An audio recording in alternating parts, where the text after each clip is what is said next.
Have you ever lived through a time when our so-called leaders have been more out of touch with everyday Brits than the past 7 days of unbridled hypocrisy at the the COP26 charade in Glasgow? Having watched the spectacle with growing rage from afar, I'd go as far to say the political class and media elite have never been this disconnected with the honest, hard-working folk they're meant to represent. Of course we want to protect our planet. I've been a proud environmentalist, as you know, since I was a child. But to be told that we must fundamentally change our way of life by a bunch of preening multimillionaires who flew in to visit us on carbon-spewing private jets is a bad joke gone too far. Think of what the privileged have expected us to turn a blind eye to this past week. There's doddery Joe Biden, so bored with the apparent bid to stop the world ending that he fell asleep. This conference is one of the most important meetings in history. You have the chance to make decisions and reach agreements which will affect the lives of generations to come. There's the BBC actively campaigning for the end of all coal mining in the UK, throwing impartiality out the window.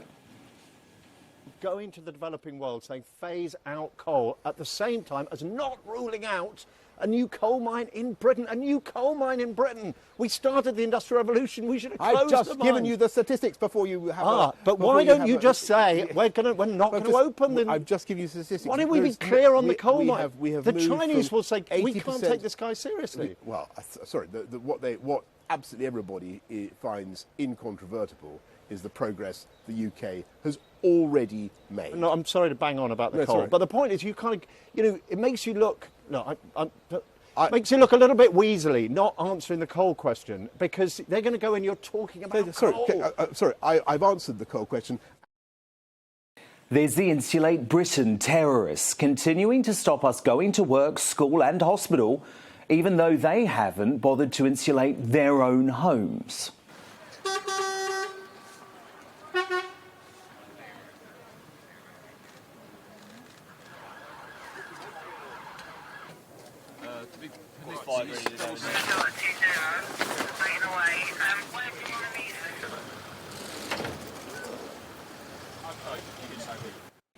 There's Prince Charles wading into politics again by encouraging the world to start a vast military-style campaign against climate change.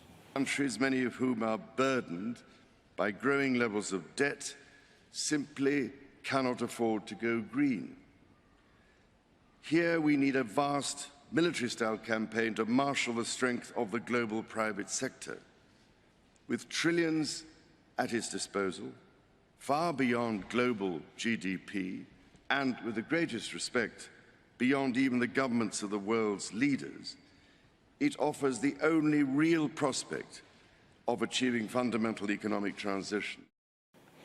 And then there's the hypocrite-in-chief, the big boss of COP26 sponsor Sky, Dana Strong.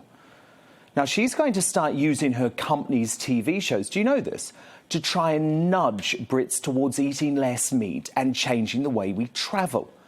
But this woman, there she is, she actually spent the first half of the year commuting to London from Philadelphia in the US via, wait for it, you guessed it, private jet. Even Boris flew back to Westminster from Scotland on one. Yet his government wants you and me to spend tens of thousands of pounds we do not have to replace our gas boiler with hopeless heat pumps and to replace our petrol and diesel vehicles with expensive electric cars. And that's just the start. After the brilliant Brexit vote that granted the great British public freedom from the EU, I thought the era of game-changing referendums should be over. But I have changed my mind. There must be a referendum on net zero, so Brits are given the chance to democratically endorse the biggest change to how we live in a generation. There's no real political debate going on about such a seismic change, one that will massively increase our cost of living. No wonder red wall voters have said in a new survey that they fear being taxed ridiculously and bled dry, with the worst effects hitting the people in the middle, like them, while the very richest and poorest have protection. A petition for a referendum on whether to keep the 2050 net zero target now has over 16,000 signatures, meaning the government must respond. If it gets to 100,000 signatures, which it almost certainly will, then it will be considered for a debate in Parliament.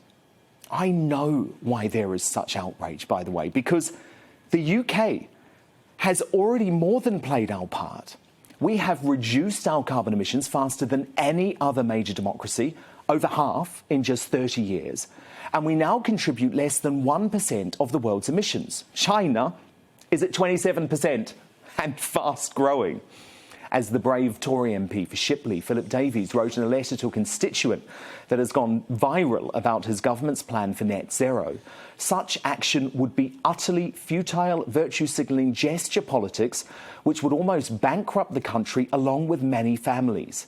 The estimated cost of getting from less than 1% of global carbon emissions to net zero is estimated to be £1 trillion in the UK. That is the money the country and many of my constituents can ill afford.